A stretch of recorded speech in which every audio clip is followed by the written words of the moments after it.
Buenas tardes. Vamos a empezar esta clase de títulos valores en la cual desarrollaremos los principios generales o principios fundamentales de estos documentos, de los títulos valores, y trataremos de desarrollarlos o enfocarlos en la figura del cheque, una figura que hasta el día de hoy sigue siendo utilizada, cada vez menos, pero sigue siendo utilizada por muchos agentes económicos. Así que empezamos con la clase y vamos a compartir nuestra diapositiva.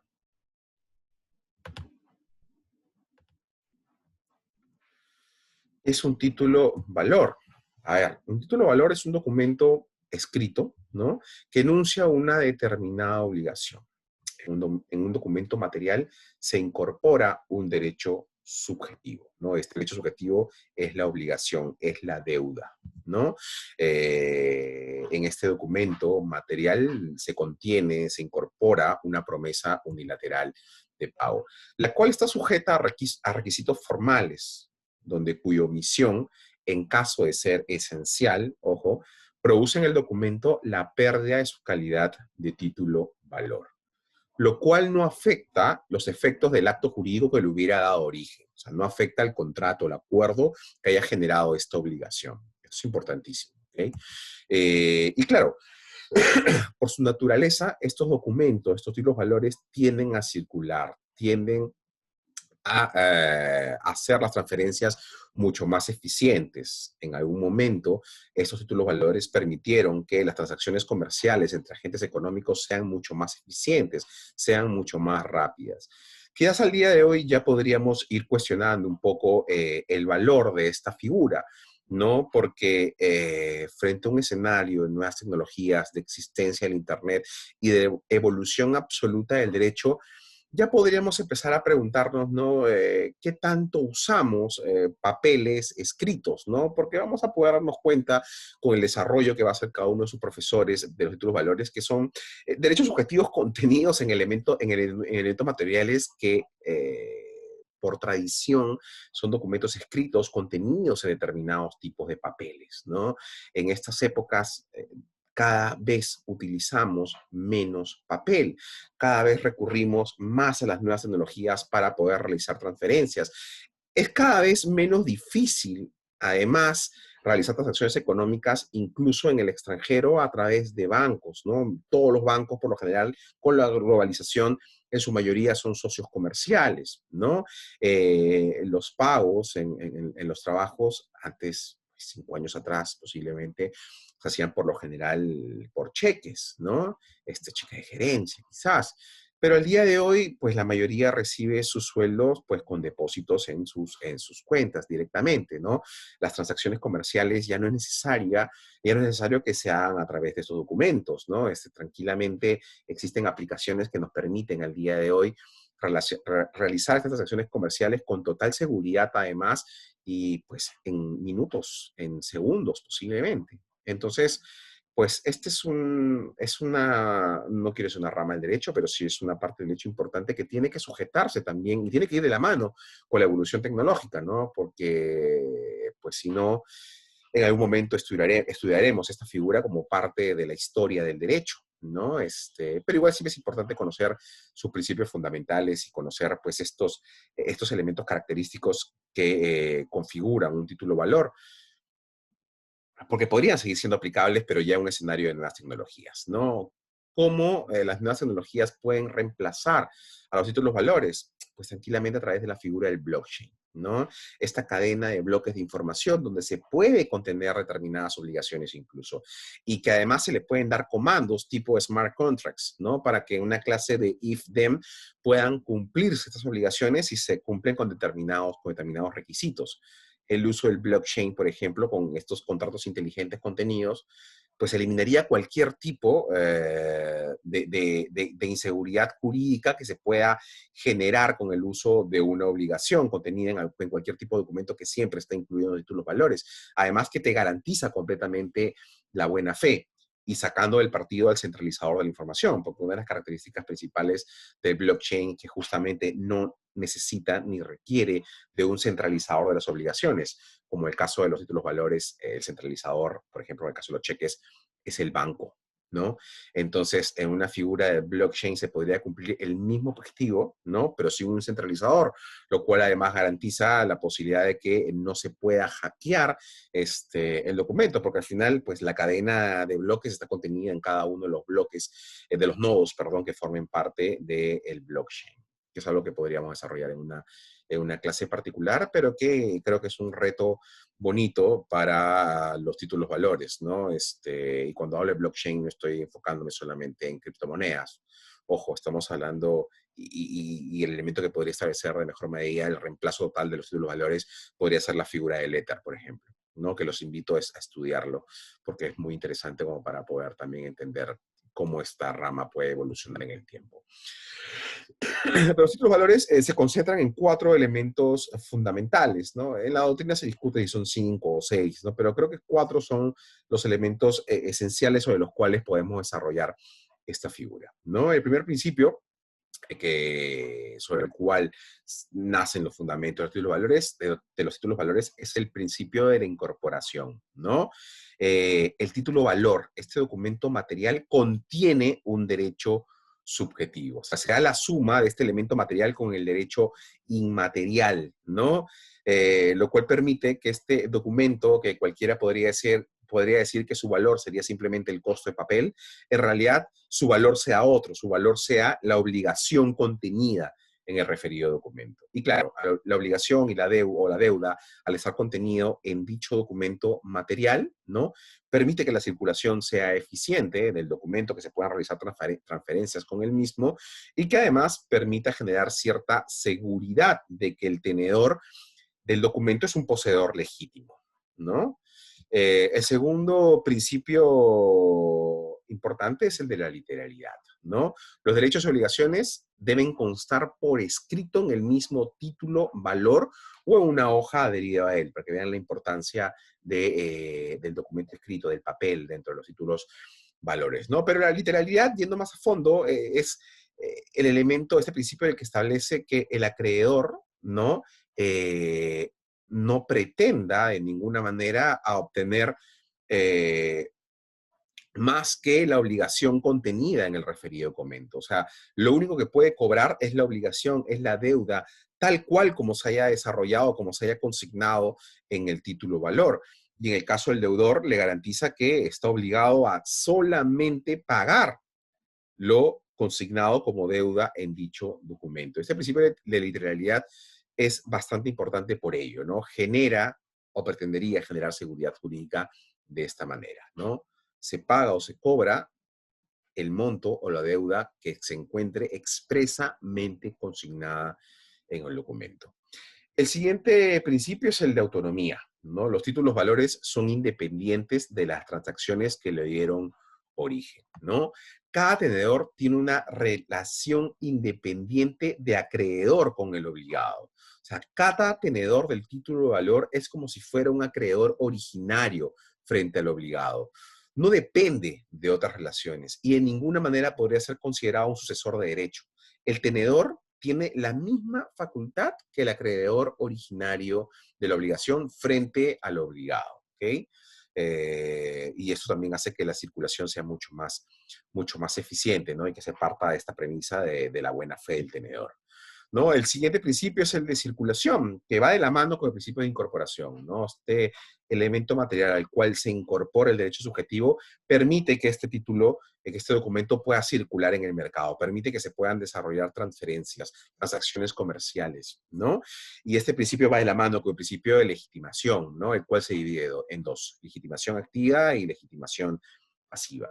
La legitimación activa, ¿no? Se representa en el derecho que tiene el tenedor a exigir el cumplimiento del título valor, ¿no?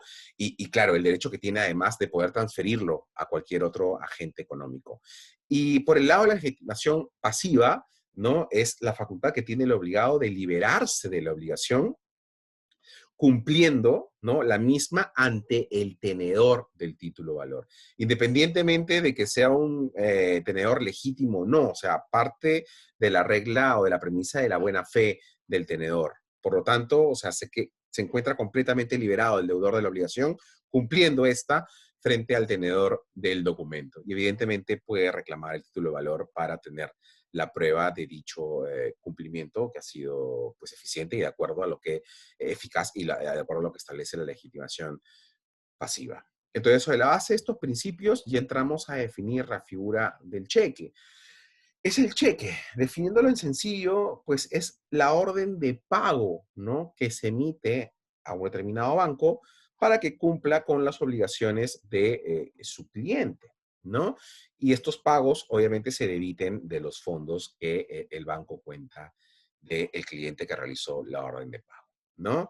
En suma, ¿no? El cliente emite un cheque, ¿no? Este cheque emite un cheque a un tercero, ¿no? Para cumplir determinada obligación dineraria, ¿no?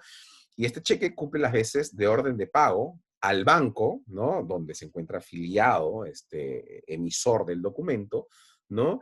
Y el banco con el cheque ejecuta la orden de pago a la persona pues que figura en el cheque o a la persona a la cual se le haya endosado, dependiendo de si es que esto es factible o no, ¿no? Y claro, y esto se evita de los fondos del cliente del banco que emite estos cheques, ¿no? Que, cuya obligación principal es contar con fondos, ¿no? O en todo caso tener un acuerdo para poder sobregirarse con el banco. Pero el hecho, y es importante esto, ¿no? De que el cheque no tenga fondos, ¿no? No afecta la validez del título valor. ¿Ya? Ese título valor siempre se puede cobrar ante un proceso vía judicial, un proceso único de ejecución, ¿ya? Pero no afecta de ninguna manera la validez del título valor el hecho de que el agente económico emisor no tenga fondos, ¿no? Y algunas formalidades esenciales que deben contener los cheques, ¿no? Son, por ejemplo, que se consigne el número o código de identificación que le corresponde al cheque, como podemos ver en la figura que adjuntamos, en la imagen que adjuntamos a esta diapositiva. Se debe indicar, además, el lugar y fecha de emisión, ¿no? También la orden pura y simple de pagar una cantidad determinada de dinero expresada, ¿no? Ya sea en números o en letras o de ambas formas. Además, se debe consignar el nombre del beneficiario o de la persona cuyo orden se emite, o la indicación que se hace al portador, ¿no? Dependiendo del tipo de cheque. También debe consignarse el nombre y domicilio del banco a cuyo cargo se emite el cheque, ¿no? La indicación del lugar de pago y el nombre y firma del emitente, quien tiene la calidad de obligado principal, ¿no? Estos cheques tienen un plazo para ser cobrados de 30 días, ¿no? Y cuenta desde el día de la emisión. Y en el caso de los cheques de pago diferido, ¿no? Estos 30 días surten efectos desde el día señalado en el respectivo documento. Luego de este plazo de 30 días, ya es potestad del banco de pagarlo si es que el cliente, o sea, si es que el portador de dicho documento lo lleva en un plazo posterior, ¿no? Es potestad del banco pagarlo o no, y esto lo puede hacer hasta en el plazo de un año, ¿no?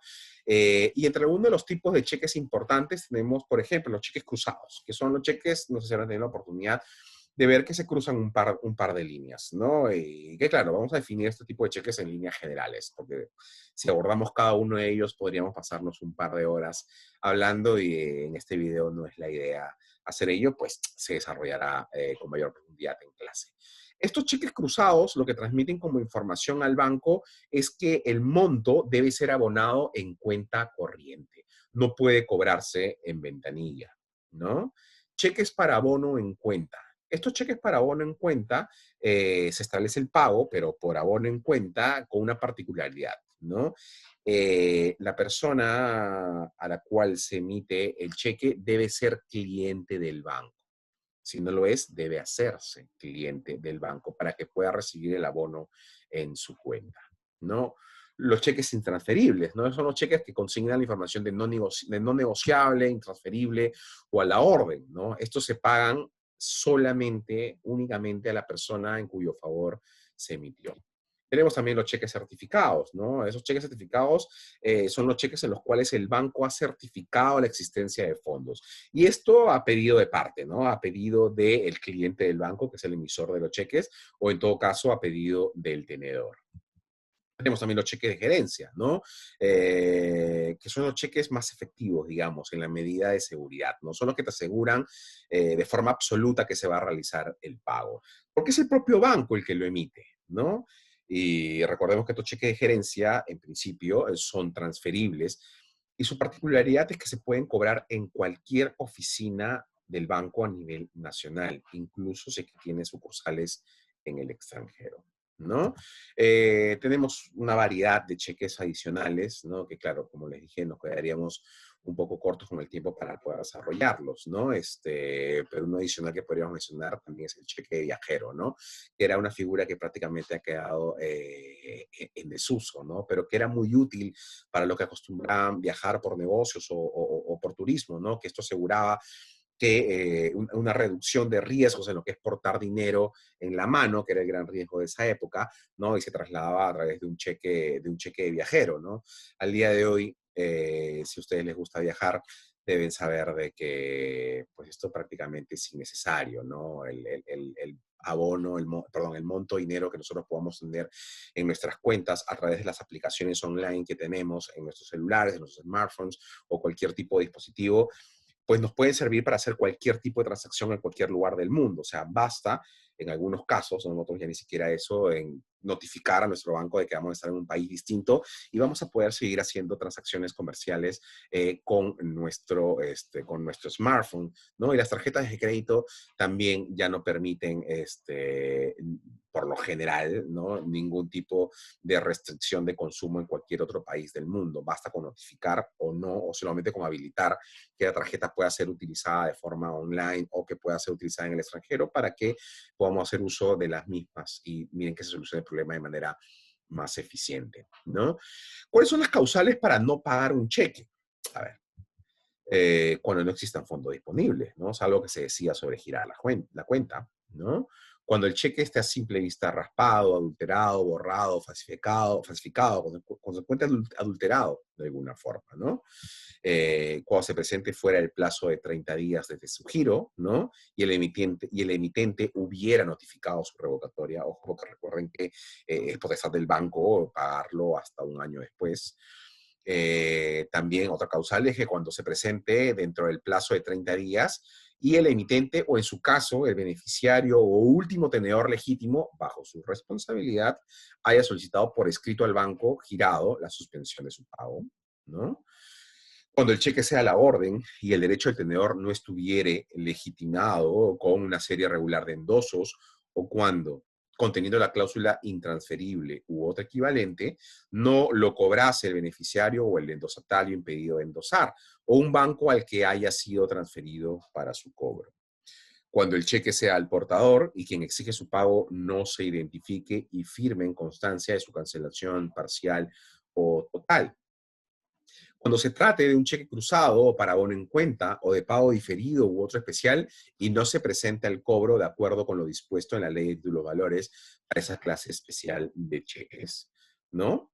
Y estos son, de alguna manera, en líneas generales, los principios generales que se aplican a los títulos valores y algunas características esenciales de la figura del cheque, que es un título valor que hasta el día de hoy tiene bastante circulación o tiene un regular uso, cada vez menos, ¿no? Una de las cosas que decía al principio de esta presentación es que podríamos decir que es una sección del derecho, esto de los títulos valores, que ya se ve bastante amenazada por las nuevas tecnologías, ¿no? Y que si no se arriesga a la transformación absoluta, pues de alguna manera creo desde mi punto de vista que va a terminar pasando un poco a la historia del derecho, ¿no? Cada vez utilizamos menos elementos materiales, cada vez utilizamos menos papel, cada vez realizamos nuestras transacciones comerciales de forma online, ¿no?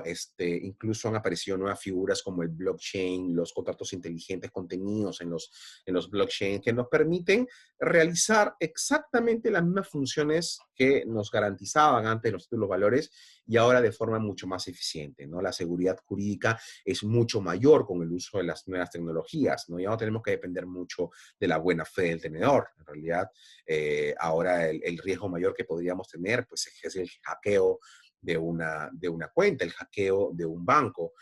figura que también se ve un poco solucionada con el escenario del blockchain, que una de sus características principales es que en principio es imposible hackearlo, ¿no?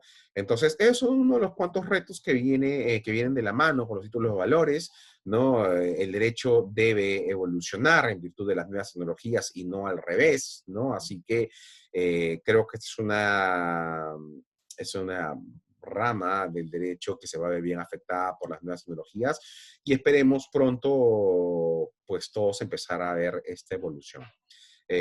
Muchas gracias a todos por su atención.